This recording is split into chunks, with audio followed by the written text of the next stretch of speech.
Então, como o Léo bem disse, nós vamos estudar as cartas gerais, panorama das cartas gerais. Nós falamos sobre as cartas paulinas no outro período, encerrando as cartas paulinas semana passada. Hoje nós vamos falar sobre as cartas gerais. E quais são essas cartas, então? Hebreus, Tiago, 1 Pedro, 2 Pedro, 1 João, 2 João, 3 João e Judas. Boa noite, mano. Tudo bom? E Judas. A gente não incluiu Apocalipse, porque o Apocalipse vai ser um caso à parte. Nós vamos estudar Apocalipse separadamente. E hoje nós vamos falar sobre Hebreus. Mas ainda assim, vamos falar um pouco sobre as cartas gerais. Por que elas são chamadas de cartas gerais? Por que as cartas são chamadas de cartas gerais? Tem dois motivos pelo qual elas são chamadas de cartas gerais. Primeiro, pelo fato do destinatário. O destinatário não é um grupo específico, diferente das cartas de Paulo. Paulo aos Tessalonicenses, Paulo aos Coríntios, Paulo aos Gálatas. Ou pode vir para cá, mano, ou pode ficar aí, você fica à vontade. Ou Paulo endereçando a alguém especificamente, Timóteo, Tito, Filemon. Agora, as cartas gerais, o destinatário é bem amplo. Por exemplo, Tiago ele vai dizer as 12 tribos da dispersão. Pedro vai dizer a um grupo da igreja da Ásia, Capadócia, Bitínia e tal. João, Judas nem especificam um grupo, assim como Hebreus também não. E outro motivo pelo qual elas são consideradas cartas gerais é que elas não abordam um assunto específico. Por exemplo, Paulo ele queria tratar... Paulo ele queria tratar um assunto específico com aquela igreja. Lógico que ele abordava vários temas da teologia, mas ele estava sempre tratando algo com a igreja. Essas cartas, elas falam de temas mais amplos da vida cristã, mais gerais, exceto Hebreus, que vai ser algo bem mais específico sobre Cristo. As outras epístolas, as outras cartas, elas vão tratar de temas mais gerais, por isso elas são consideradas cartas gerais. Ó, a gente traçou aqui uma cronologia. Tiago foi escrito primeiro, ali por 45 a 50 depois de Cristo. Depois veio Hebreus, 63. 1 Pedro, posteriormente 2 Pedro. Judas ele escreveu, Judas ele é o penúltimo livro da Bíblia, mas na cronologia ele foi escrito antes de João. De 80 a 90 é o período, não dá para precisar exatamente, então os historiadores, os teólogos colocam de 80 a 90 o período. 1 João, 2 João, 3 João foram escritos no mesmo período, e futuramente aí, que nós vamos estudar, Apocalipse foi escrito. Por que nós estamos começando por Hebreus? Vale, apesar de na cronologia Hebreus ser a segunda carta, por que nós estamos começando por Hebreus? Justamente porque Hebreus é uma carta que é incerto o seu autor. E por muito tempo foi uma carta atribuída a Paulo. Então, como todas as epístolas de Paulo estão em ordem no cano da Bíblia, Hebreus aparece após a última carta de Paulo e antes das cartas gerais. Como não se sabe quem é o autor, então ele está exatamente no meio, entre as cartas de Paulo e entre as cartas gerais. Então nós vamos começar por Hebreus também por esse motivo, pela proximidade que Hebreus tem com o ensinamento de Paulo. Contexto, qual era o contexto? O contexto na história, Tiago foi escrito dentro do contexto do imperador Cláudio, imperador romano, foi um governo mais tranquilo. O imperador Cláudio não apertou tanto os cristãos, digamos assim. Foi um governo bem mais estável para o povo cristão. A coisa aperta lá para o ano de 54, quando vem Nero. Nero, então, que ele põe fogo em Roma, ele coloca a culpa nos cristãos e começa a perseguir os cristãos. As cartas de Hebreus e 1 Pedro foram escritas dentro desse período de grande perseguição aos cristãos em Roma. Por causa da mudança de Cláudio para Nero, houve uma grande mudança política e social. E depois entra o imperador Domiciano, nesse período aqui, que foi ainda mais severo que Nero, causando aí quase que a morte de todos os grandes líderes Sobrando aí João, que vai para o exílio na ilha de Patmos. Vamos avançar. Isso, os temas da teologia, né?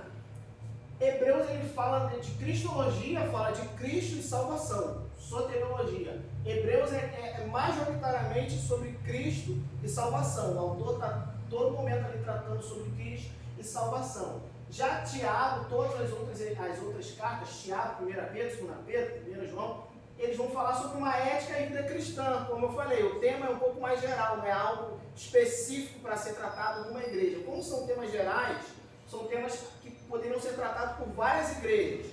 Então essas cartas elas eram também conhecidas como circulares. Não era algo específico para uma igreja, poderia ser lido por várias igrejas. Então os temas são temas gerais da vida cristã, da ética. E Apocalipse aí que a gente colocou também no estudo que nós vamos estudar futuramente, fala sobre escatologia, o fim das coisas, as últimas coisas, doutrina das últimas coisas. Pode passar, Léo. Carta aos Hebreus. Eu botei ali entre aspas, carta aos Hebreus. Não é porque eu não acho que não seja uma carta, mas por que carta? Porque Hebreus ele é muito diferente de uma carta convencional da época. As cartas da época, como a gente tem exemplo das cartas de Paulo, as cartas de Paulo sempre começava com uma saudação, dizendo, olha, eu, apóstolo Paulo e tal, e sempre dizia o destino. Geralmente a carta entreguei na mão de alguém para entregar à igreja tal. A carta de Hebreus ela não tem essa característica.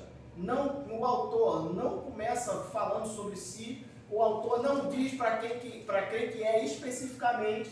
Então eu coloquei carta porque Hebreus ele é uma carta que é escrita como um sermão. O autor de Hebreus ele tem uma ideia, ele tem uma tese. Cristo é superior.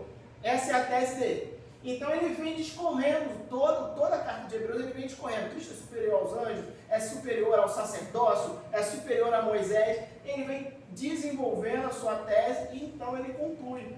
A carta ela tem mais um estilo como se fosse um sermão, por isso que eu botei carta entre aspas, mas ainda assim entendido como uma carta também, mas uma carta muito diferente das outras cartas. Vou avançar. O tema, supremacia de Cristo. Esse é o tema básico, é o tema base da Epístola de Hebreus. Cristo é superior. A doutrina, como nós falamos, cristologia fala sobre Cristo e sobre salvação. Soteriologia. O objetivo do autor, advertir os cristãos, judeus cristãos, contra a apostasia e o retorno ao judaísmo. Tinham muitos judeus que estavam sendo perseguidos e estavam querendo retornar ao judaísmo. Mas tinham duas situações. Judeus que estavam querendo retornar ao judaísmo e judeus que estavam tentando fazer uma mistura do judaísmo com o cristianismo. Eles queriam viver os dois universos.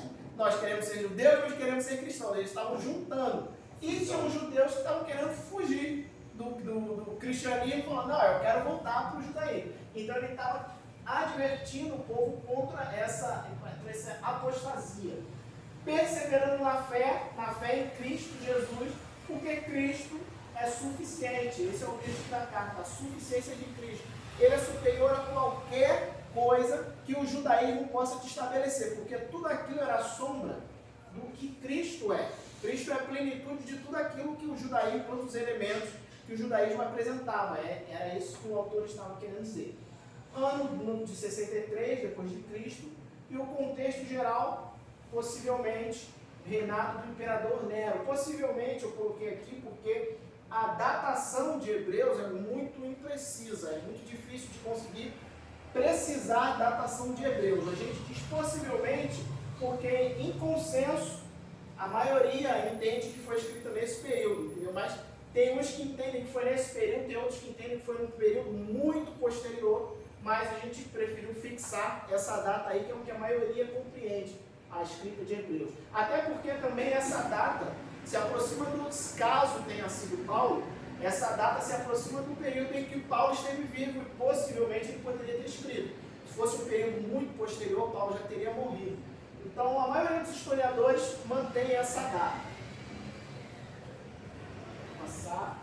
Autoria, eu coloquei em outras cartas ficava claro que era Paulo. Quando a gente estudou sobre as epístolas de Paulo, estava claro. As outras cartas também fica claro quem são os autores. Pedro, Tiago, João, Judas, fica claro. Hebreus não fica claro. E por muito tempo, os patrísticos, que são os pais da fé, são aqueles cristãos que não conviveram com Cristo, mas conviveram com os pais da igreja, conviveram com Pedro, conviveram com alguns apóstolos.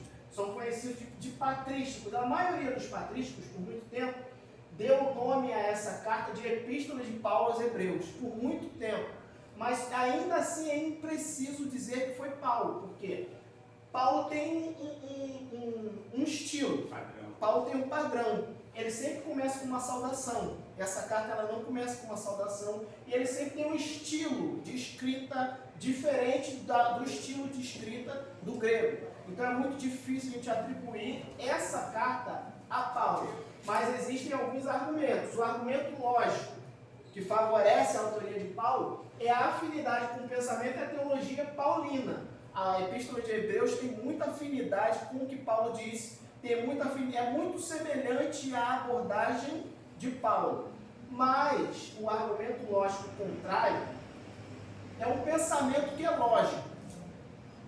Sendo Paulo ele era o pregador dos gentios. Sendo Paulo ele o pregador dos gentios, ele antes era o perseguidor dos cristãos, ele talvez não fosse alguém bem aceito pelos judeus.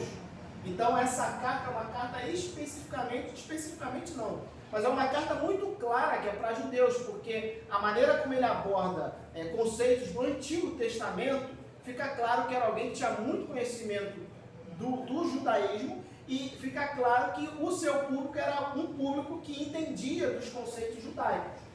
Como Paulo falava aos gentios, que não era judeu, majoritariamente gentios, ele seria pouco aceito. Esse é um argumento lógico para entender que a autoria não é de Paulo. Agora o texto traz algumas evidências. Eu queria pedir para as irmãs abrirem aí, por favor. Hebreus, capítulo 11, versículo 32. Algumas evidências que o texto traz que a gente pode saber algo do autor. Apesar dele não deixar muito claro, tem algumas coisas que a gente consegue pescar sobre a autoria da carta. Hebreus, capítulo 11, versículo 32. O autor vai dizer: que mais direi? Não tenho tempo para falar de Gideão, Baraque, Sansão, Jefté, Davi, Samuel e os profetas. Não sei como está na sua versão aí o direi. Na minha está aqui mais direi. Na sua pode estar outra coisa. O que está na versão das irmãs? Está direi mesmo? Eu acho que está direi. Direi. Esse verbo direi, falar, né, traduz uma forma masculina do verbo grego. Então a gente consegue entender que esse direi, esse falar que está aí, pelo grego nós conseguimos entender que o autor é um homem. É o que nós entendemos acerca da autoria da epístola. Podemos compreender que o autor é um homem. Mas o autor fala ainda um pouco mais. Hebreus 2, capítulo 3. Ele dá mais um vislumbre do que nós podemos entender sobre o autor. Hebreus 2, capítulo 3. Como escaparemos se negligenciarmos tão grande salvação? Esta salvação, primeiramente anunciada pelo Senhor, foi-nos confirmada pelos que a ouviram. A próxima dica que esse autor dá acerca de si é que, primeiro, ele não era um apóstolo, porque ele diz que a salvação foi confirmada pelos que a ouviram, dando a entender que ele era um cristão de segunda geração. Ele não teve contato com o Senhor, ele não teve contato com Cristo, mas ele teve contato com quem teve contato. Essa é uma evidência que ele deixa no texto. Portanto, ele não era apóstolo e nem era nenhuma testemunha ocular do período de Jesus. É algo que ele fala sobre ele. E o último é o versículo 13, capítulo 7 e 8. Capítulo 13, versículo 7 e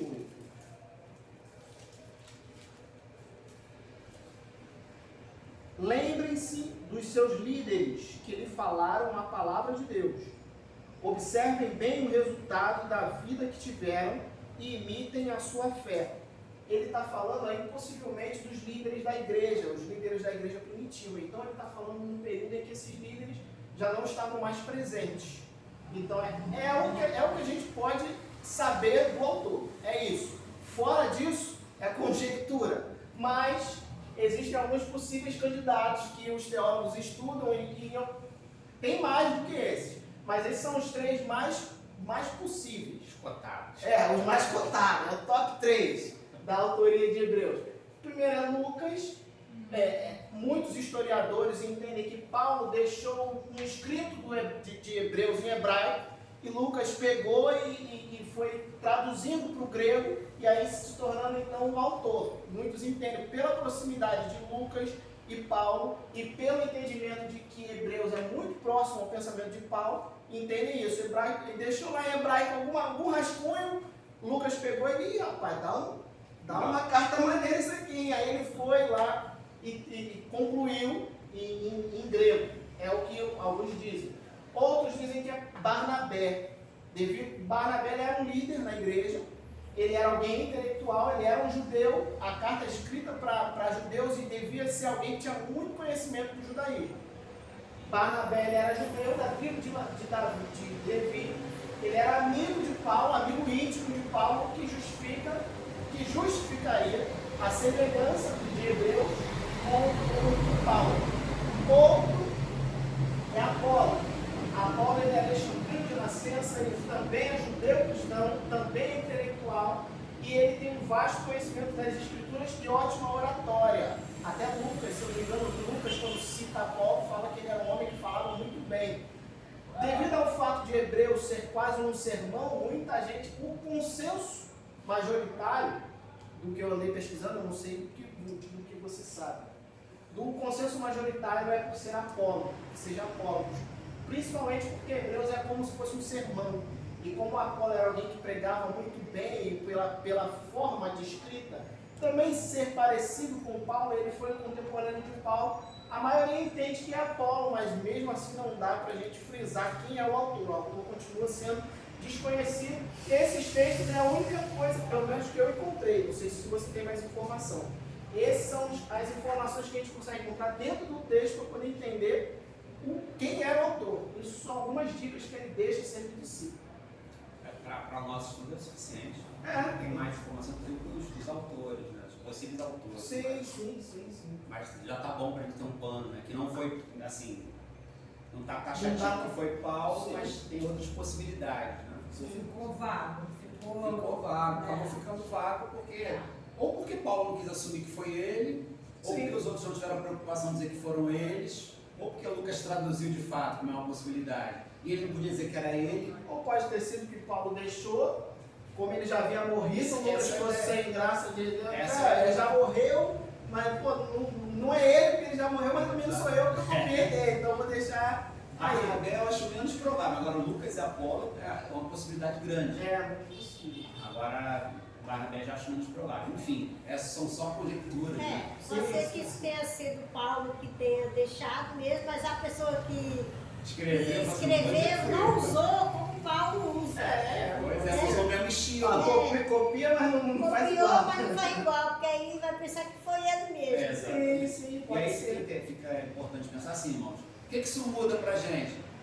A ideia não é mudar pra gente, a ideia é mais a transmitir conhecimento, a gente se aprofundar um pouquinho mais na estrutura. Porque tem gente que vai dizer assim, não importa, quem escreveu, tá bom, mas a gente está estudando para poder ter conhecimento, tem gente passando esse conhecimento. Né? Eu só achei interessante, irmãos, porque todo livro da Bíblia, no Antigo Testamento, que é o Novo Testamento, a gente sabe quem é o autor.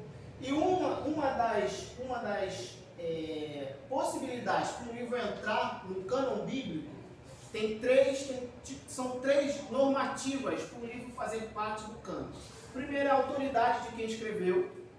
Segundo é o quanto esse livro era utilizado pela igreja como autoridade, como algo divino, como a palavra de Deus. E o quanto esses livros perduraram na história. A historicidade, o quanto a igreja usava e a autoria. Hebreus é o único na Bíblia que foge a essa regra, porque a gente não sabe quem é o autor.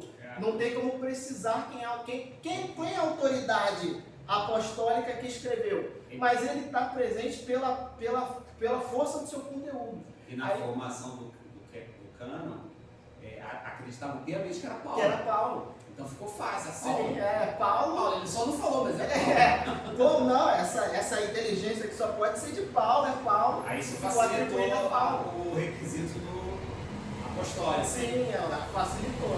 Aí com o tempo, a maioria houve um consenso de que não foi Paulo, mas não dá para deixar isso aqui de fora.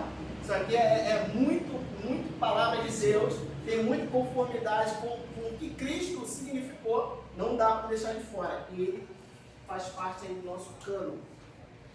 Podemos avançar?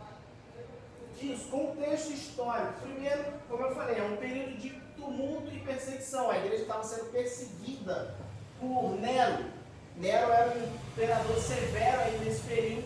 E o contexto histórico é que Hebreus está inserido nesse período de tumulto social, religioso, cultural. Era um período de pouco tempo de mudança do imperador Cláudio para o imperador Nero. E Nero veio com uma forma muito severa de perseguição aos cristãos.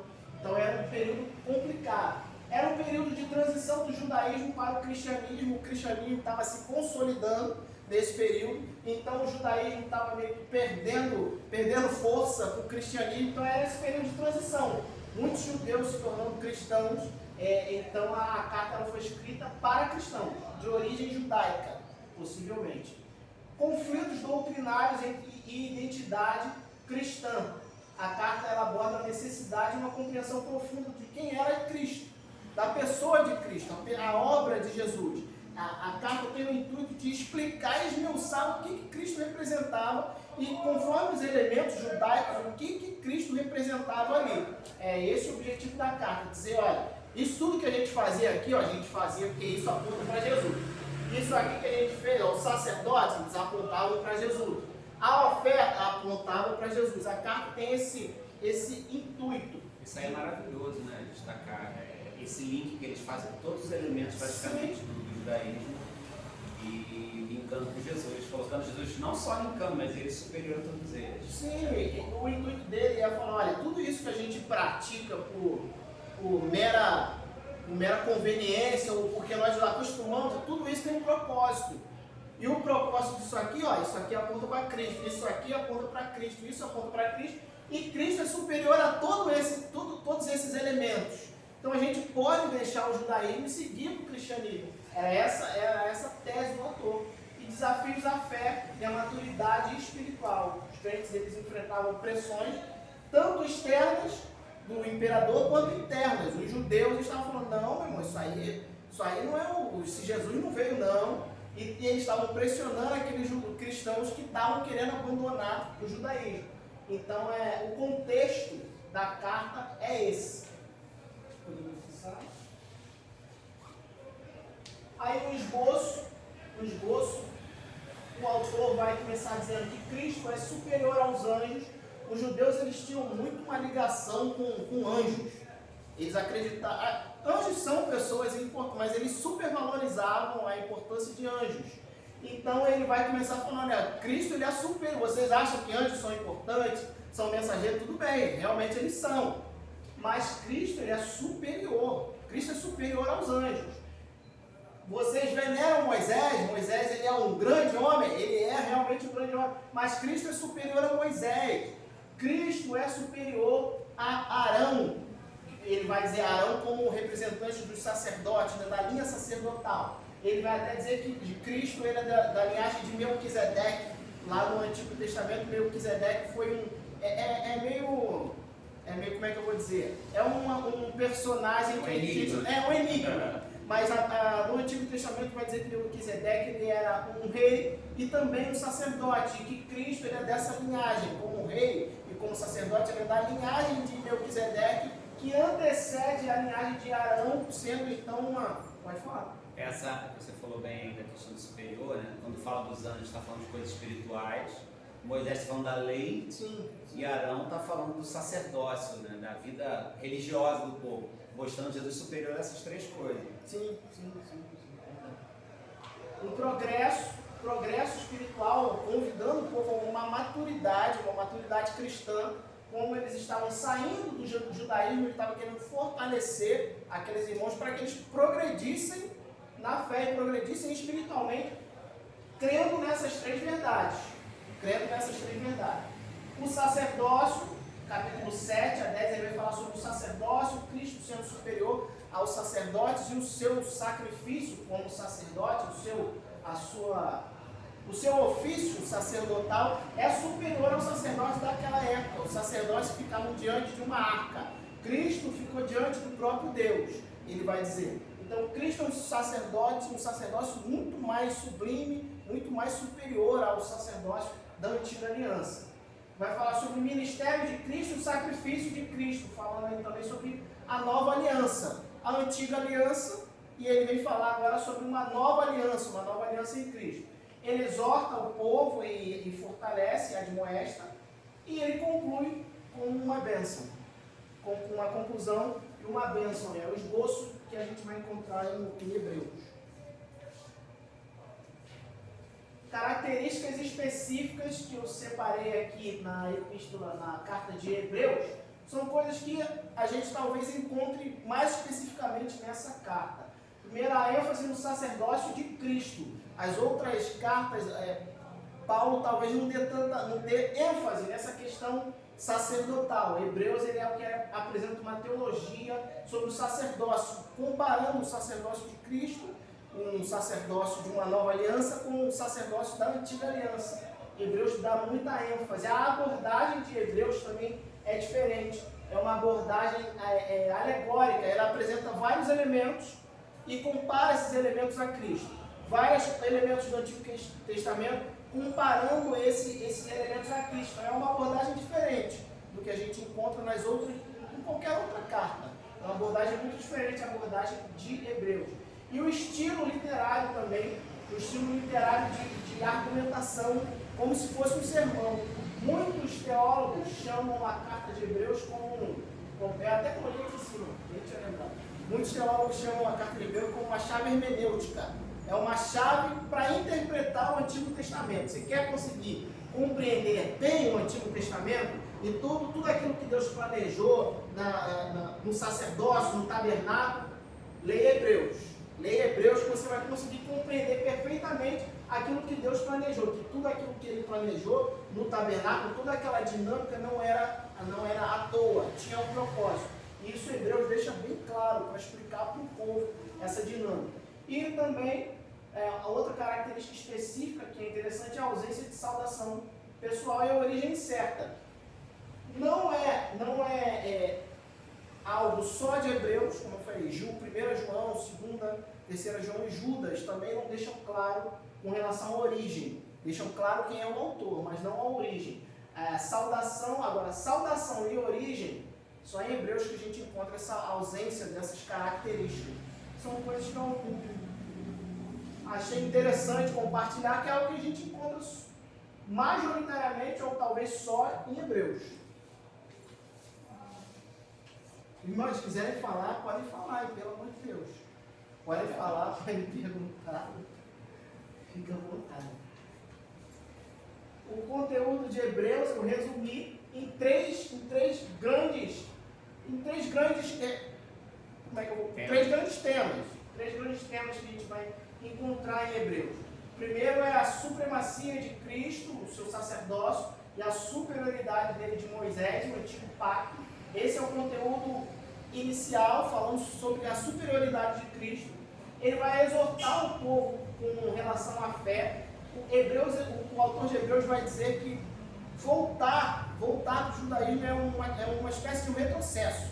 É um retrocesso espiritual. Porque se Cristo é superior, voltar para o judaísmo, para aquilo que é sombra do que Cristo representa, então é retrocesso. Se eu tenho aqui algo que é a imagem fiel, a imago Dei, a imagem de Deus, que é Cristo, e temos aqui elementos que são a sombra dessa imagem, voltar então é um retrocesso.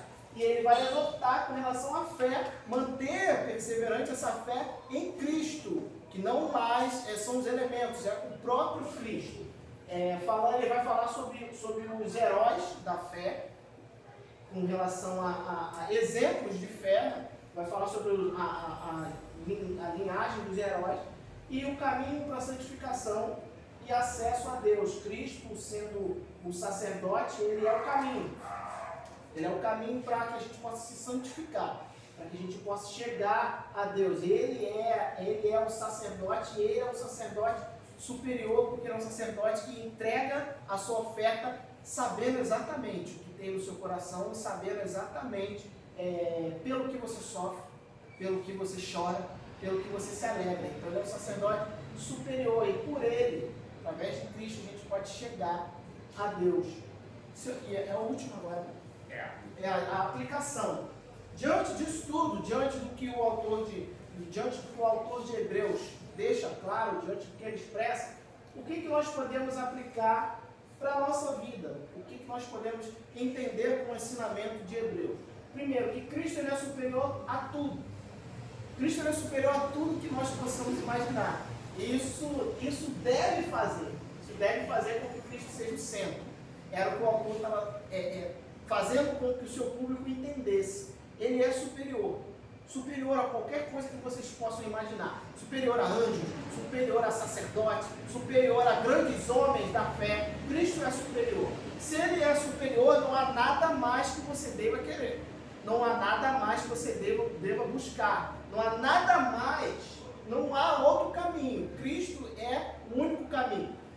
Ele sendo superior, ele é tudo que nós possamos imaginar. Superior a tudo, maior que tudo. E